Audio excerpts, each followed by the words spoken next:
Газрын төс боловсруулах үйлдвэр болон Эрдэнэ бүрэнгийн усан цахилгаан станц барих төслүүдийн зардлыг төсвийн алдагдал зардал тооцохгүй байхыг дэмжлээ. Сайн байцгаана үзэгчдээ мэдээ эхэлж байна. Студид хөтлөгч Бат Хүрлийн Цэрэн лам ажиллаж байна. Анхаарлаа хандуулна. Хүн бүрийн хүсэн хүлээдэг Номын баяр эхэллээ. Дуучин рэпер Тандар түүх дуу хосолсон уулзалт лекцийг зохиоллоо. Залливч этгээдүүд хүмүүсийн өдөр тутам үйлчилгээ авдаг аппликейшнийг ашиглан заллиж байна. Баяртай 20 жил Эгэл уран бүтээлийн тоглолт, Багчисран ориглолт булаг, Арт Фэйр 2026, Йогийн фестивал, Арслан цолны хүндэтгэлийн барилдаан, дугуйн уралдаан, амралтын өдрөөр хаачих вэ. Хүн бүрийн хүсэн хүлээдэг Номын баяр эхэллээ. Ялангуяа номын хорхоотнууд номын ертөнцөөр шин сонин содон юутаг сонсхийг хүсэн энэ өдрийг тэсэн ядан хүлээдэг. Астар майхан бүрд номоо дэлгэсэн зохиолчид сууж, зохиолч уншигчид нүүр тулан уулзах номын ариун мөртэй 3 өдрийн хүү эхэлж байна.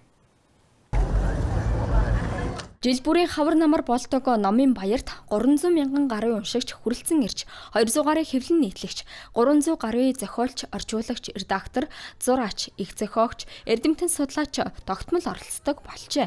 Үүнд төрийн сойрхолт соёлын гавьяц зүтгэлтэн яруу найрагч Санжажавын оюун 2 номтой ирсэн байна. Тэрээр 80 насныхаа ой дээр 22 жилийн дараа дахин нэг яруу найргийн номоо хэвлүүлснээ авч иржээ. Ном худалдан авдаг хүмүүс их боломж олгож байна. Зохиолчдод бас их боломж олгож байна. Ягаад гэвэл зэрэг уншигч байгаа нүүр тулан уулзаж байна. Одоо ингээд гадаал хэвшил болчихтэй зэрэг. Одоо энэ хүмүүс маань уншигчд маань худалдаж аваад одоо хэний ном ямар уу, хэний номыг авах уу гэдгийг юутай болсон мэд. Ойлголттой болсон. Ингээд ашигтай байна. Номын баяр бол оюун санааны баяр юм. Харин оюун санааг тэлэгч номыг хэрхэн сонгох талаар төрийн сойрхолт ардын уран зохиолч Дөнгөтийн цоодолгой ийхүү зөвлөж байна. Нэг зогсоод нэг уншаад харахвал мэдгэдэх арга байхгүй. Одоо тэр өдрийн тэнгэр мэдээ тэнийг миний заяа мэдээж гэдэг үг байдаг. Одоо сайхан номон таарлах болтугай тэгдэг.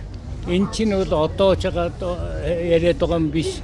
Бидний бага залууд бас л танихгүй олон хүн бичиж байла. Олон залуучууд өрсөлдөөд яриалгаж өгч байла. Одоо он жил өнгөрсөн хойно харж байхад цөөхөн зохиолч тодорч үлдсэн байдгийг. Номыг уншиж байж л сайн мууг нь мэддэг гэдгийг ардын уран зохиолч Дөнгөтийн цоодолгой хэллээ. Мөн энэ удаагийн Номын баярт залуу зохиолч, яруу найрагчид анхны номоо өртлөн ирээд дэлгэц сууна. Сүүлийн 3 жил яг энэ 1-р сарын бараагаад бичсэн өгүүлийнхаа төөрүүдээр энэ номыг одоо гаргасан байна.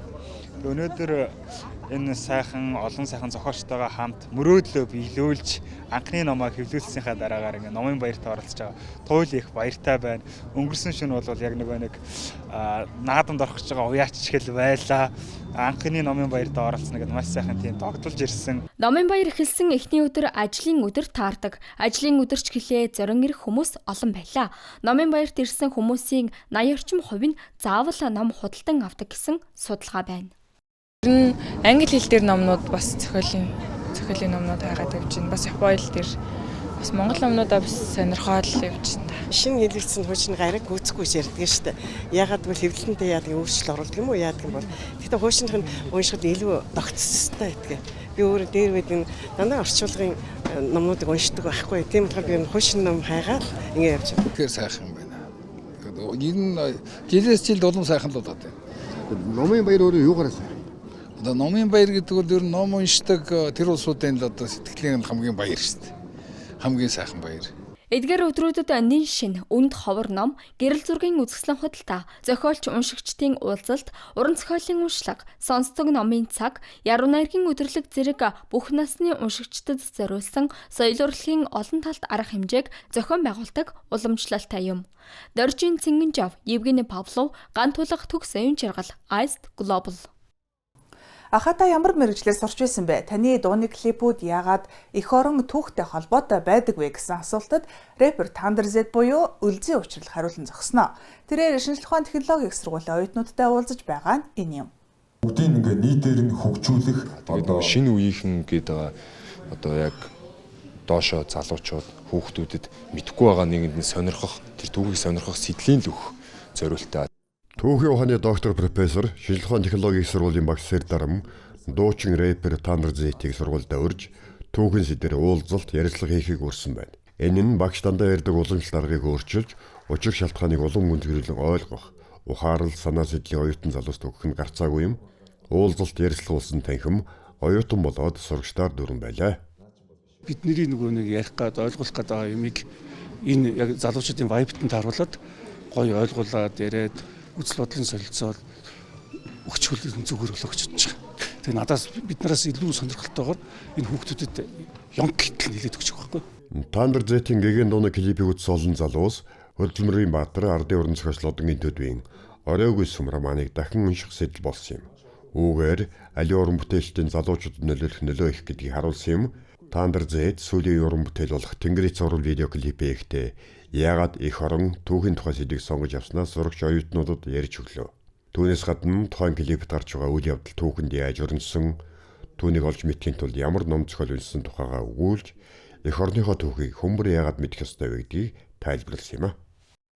Шатчихсан юм гонигтой үйл явдал Монголын түүхэнд болж исэн юм билээ. Тэгээд тэндээс бид сэдвлэж одоо яг энэ тэр үйл явдлын дараа босч ирж байгаагаар одоо бодож төсөөлж энэ клипийг бол хийсэн. Тэгээд тухайн үед зарим нь бол манчтад агаар орсон, зарим нь зугтсан, зарим нь өөр газар руу дөрвсөн, зарим нь яг хядуулсан, зарим нь өвчнөөр өнгөрсөн гэдэг үндсэндээ ингээд 100 гаруй хаант ус мөхсөн байт юм байлаа. Шүтэж биширдэг дуучин нэрж лекц уншиж байгаад оюутнууд их баяртай байна. Тэд түүний үгийг анхааралтай сонсож эх орон гэж юу болох, яагаад түүхийг мэдэх ёстой вэ гэсэн түүний яриг анхааралтай сонссон юм. Хэвийн өөдрөгтэй лекцээс илүү сонслоо. Сонирхолтой байлаа гэж оюутнууд ярьж байна. Яг ингэж бидэнд нөлөөлж чаддаг, бидний нүдэнд оройдаг, бидэнд ингээ алдартай болж одоо нөлөөлж чаддаг хүмүүс бидэд ингээ хичээл орно гэхлээр үнэхээр гайхалтай. Тэгээ бүр толгойж багтаагүй. Анх би тэр постыг харчаад ингээ түүхийн лекц ингэж бидэнд тавина гэхлээр нэрээ гэж юу яг үний юм уу да гэж одоо үнэхээр гайхалж исэн. Миний шүтэж байсан одоо хүн маань гинт одоо миний үүдээс гарч ирээд надтай түүхийн талаар буюу миний дуртай сэдвээр ярилцж байгаа гэдэг нь үнэхээр бахархалтай санагдаж байна. Өнөөдөр бол үнэхээр мартагдчихгүй өдөр боллоо. Тэгээд Тандрыг би яг дуучин гэдэг талаас нь яг илүү харж исэн бол өнөөдрөөс эхлээд илүү тийм түүхч Монгол одоо тийм омогшилтай тийм хүн гэж харлаа. Хүмүүс яагаад ном унших ёстой вэ? Яагаад эх орныхоо түүхийг мэдэх ёстой вэ? Хоосон чэжээ балах биш, сонсон таамгаараа бус, баттай мэдэж эх орнороо бахарах хэрэгтэй. Үүнийг ойлгуулах гэж хичээлээ гэж Тандер Зэт ярьж байна. Түүхийн эсгүүдийг уншсанараа боловсрал нь яг бидний тийм хэцүү нөхцөл байдлаас гарах ганц гаргалгаа гэдгийг хүмүүс олж мэднэ л гэсэн үг. Одоо боловсролыг эзэмшснээрээ монголчууд нийтээрээ одоо оюун санааны хувьд нэг шат дийшлэн гэсэн үг байна ш. Тэрийг хаа байсан 110 жилийн өмнө Чимээ ханд орж тэргүүтээ одоо эрхчлөөний хувьсгал хийжсэн хүмүүс мэдчихсэн байна л гэсэн үг. Тэрийг би хүндэж хэлсэн. Тэгээд одоо түүхийн холбогдлолтой ч гэлтгүй ерөн зүгээр ном зохиол уншсанараа хүн яг юм хүмүүсийн алдсан алдааг суралцах тухайн үед тэр хүн юуг бодож ирсэн, юуг илүү чухал гэж үзэж ирснийг одоо төрүүлж ойлгож авах. Заавал өөрөө амьдралдаа нэг юм алдаа уналт төгсөлт үзэхгүйгээр арай илүү төрүүлээд ухаантай үйлдэлж болох юм байна гэдгийг нэгдүгээр хэлж байгаа. Цаг орчим үргэлжилсэн түүх дуу хосолсон уулзалт лекц амжилттай болж өндөрлсөн юм. Оюутнууд түүний хэлсэн чи хэн байх нь хамаагүй. Хамгийн гол нь чи хийж байгаа ажилдаа дуртай байвал амжилтад хүрнэ гэсэн үгийг бүгд тогтоон авсан гэдэгт итгэлтэй байна. Доржин Цэнгэнжүү Евгений Павлов, Аист Глобал. Үргэлжлүүлээ зарим үйл явдлын мэдээллийг цөөн үгээр хүргэе.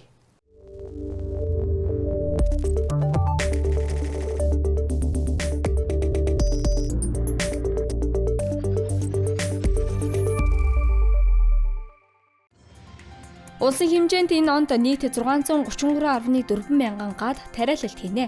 Үүнээс 373 мянгад үр тариа, 16 мянгад төмөс, 18.3 мянгад хүнсний ногоо, 122 мянгад малын тижэл, 104.1 мянган гад досны ургамал тус тариалах юм.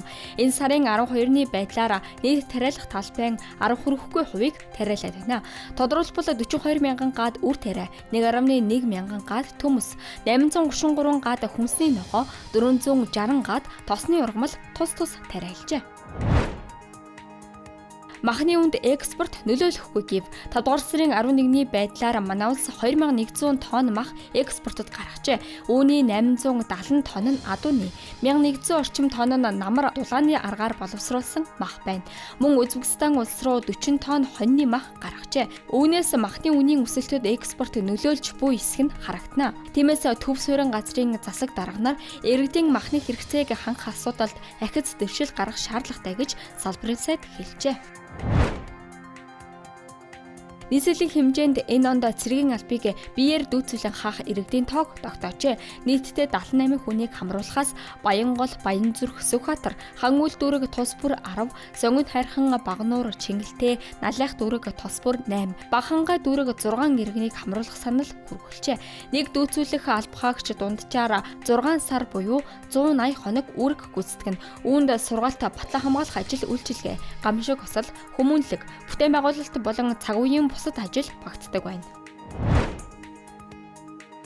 Шинжлэх ухааны академийн биологийн хүрээлэн Завхан аймгийн Улаагчны хар нуурын байгалийн зохицуулбарт газартай хамтран гидробиологийн мониторингийн судалгааг хийж байна. Судалгаагаар Улаагчны хар нуурын байгалийн зохицуулбарт газрын хар нуурт 59 зүйлийн хөвөгч амьтан бүртгэгдсэний дотор хүрд хорхой 34, салаа сахалт хавч 14, сэлүүр хүлт хавч 11 зүйл байгааг тогтоов. Мөн 9 зүйлийн хүрд хорхой, 4 зүйл салаа сахалт хавч, 4 зүйлийн сэлүүр хүлт хавчийг шинээр илэрхийлжээ. Монголын сонгогдох дартсын холбооноос их найд худалдааны төвийн Triple Event Hall зохион байгуулж байгаа дартс фестивалд 10 орны 2000 орчим тамирчин оролцож байна. Үүний дотор дэлхийн 2 удаагийн авраг Японы тамирчин Микуру Сузуки, Азийн авраг Морамацу, Сингапурын томогт тамирчин Пол Лим нар иржээ. 4 өдрийн турш үргэлжлэх тус наадам Нямгарагт өндөрлөнө. Зун болоход ердөө 2-7 хоног дутуу байна. Гэтэл Бурайдын Окинский аймаг засанд дарагджээ. Ойрын өдрүүдэд Бурайдад хүйтэн салхитай бороотой байхыг цаг үрчид анхааруулж байна. Зарим газарт бороо орох бол Окинский аймагт харин эсрэгээр 5 дугаар сарын дулаахан өдрүүдийн оронд цас орно гэжээ. Айст клубын цөөн хормын мэдээ байлаа. Амралтын өдрүүдэд ая тухтай өнгөрлөөрэй.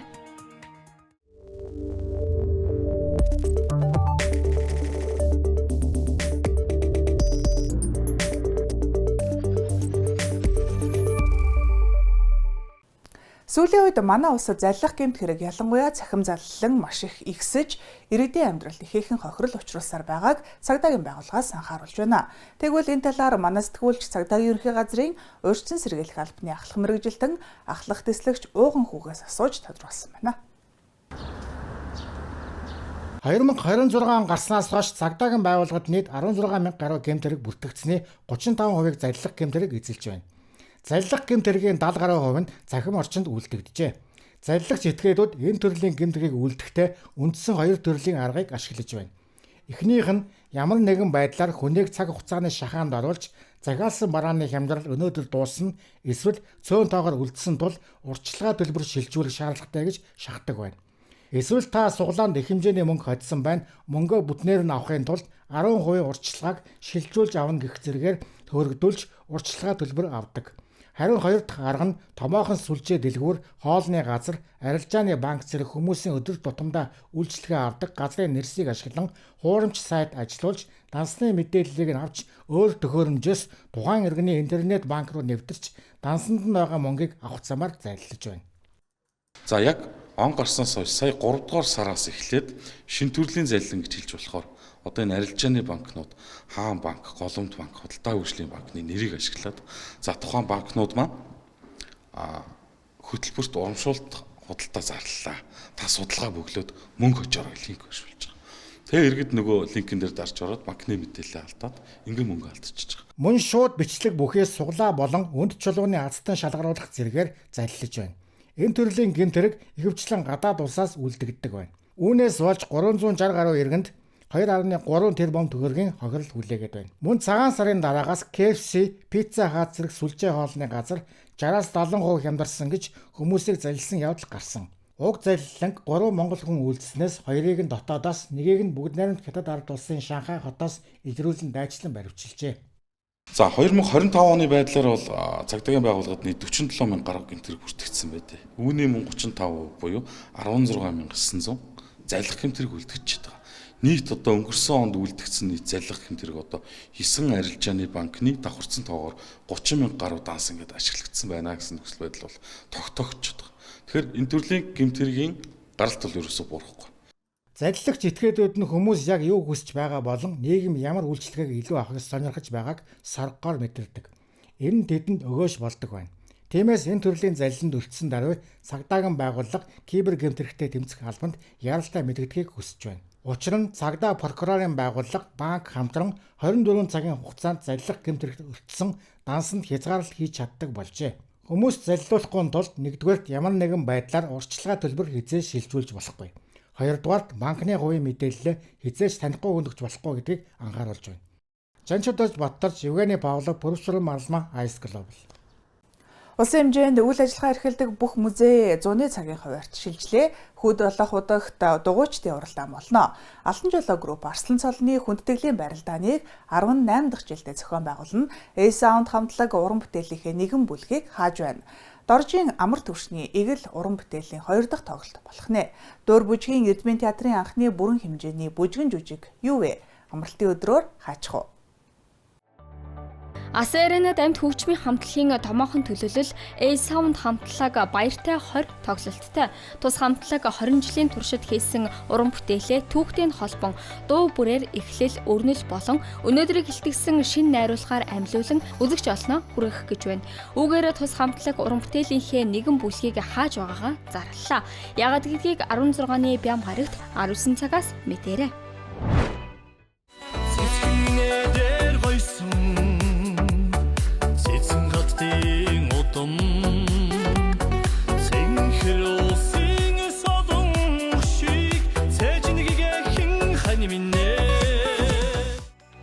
Дуучин Доржийн амар төвшин уран бүтээлийн 2 дахь тоглолтоо Монголын өдөршний эвлэлийн соёлын төв ордонд хийх гэж байна. Эгэл хэмээн онцлсан тус тоглолт 17-ны нэм гарагт 19 цагаас болно.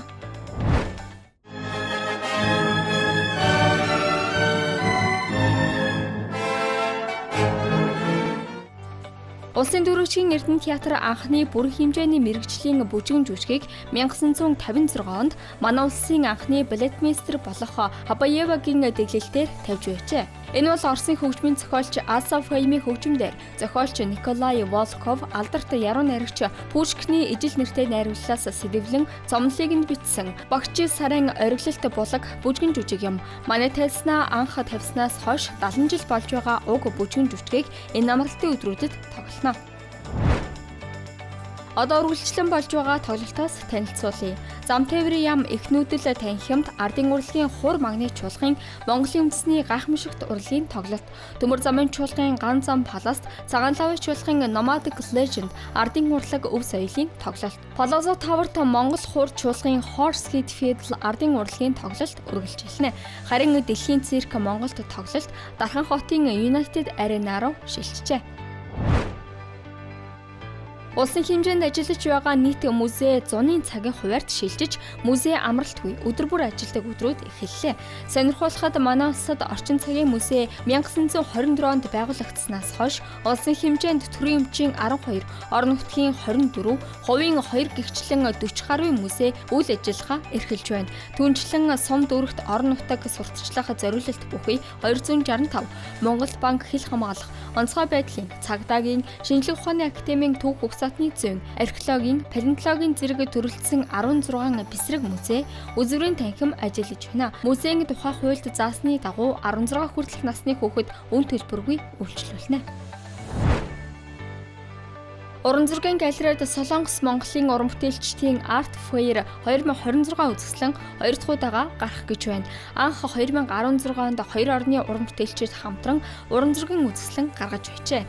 Өдгөө бүтээл төрөх арга барил, урсгал чиглэлээр төрөлдсөн байна. Үзэсгэлэнгийн нээлт 16-ны бям гарагт 11 цагт болно. Түнчлэн Redger Art Gallery-д зураач Баатар Шатар сайхан нарын салхи уран бүтээлийн хамтарлан үзэсгэлэн.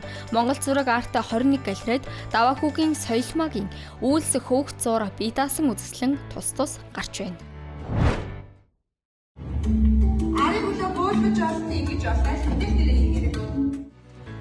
Амьдралын зөв хэв маяг идэвхтэй хөдөлгөөн, бие олдрын болоод сэтгэл зүйн эрүүл мэндийг зарлан тунхаглах йогийн фестивал болно. Уг наадмыг Монголын йогчдын холбооноос Blue Sky Hotel Tower-т зохион байгуулж байна.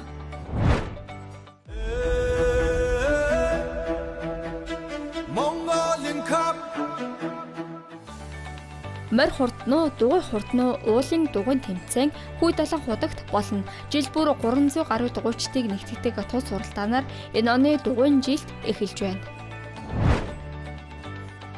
Амралтын өдрийг бүхийн барилдаангүйгээр төсөөлхийн аргагүй. Энэ удаад Алтан жолоо группийн Арвайн үндэс компани нэрэмжит Арслан цолны хүндэтгэл үзүүлэх барилдаан 18 дахь жилдээ болно. Улс аймаг цэргийн цолтой болон залуу 128 бүх барилтана. Iced Global амралтын өдрүүдэд болох соёл урлаг спортын зарим үйл явдлаас танилцууллаа. Үзэгчдэнд амжилт хүсье. Хэрхэн үзэгчдээ та бүхэнд Баасан гарагийн мэдээний хөтөлбөр хүргэлээ. Анхаарал хандуулан хамт байсан баярлалаа. Түр баяртай.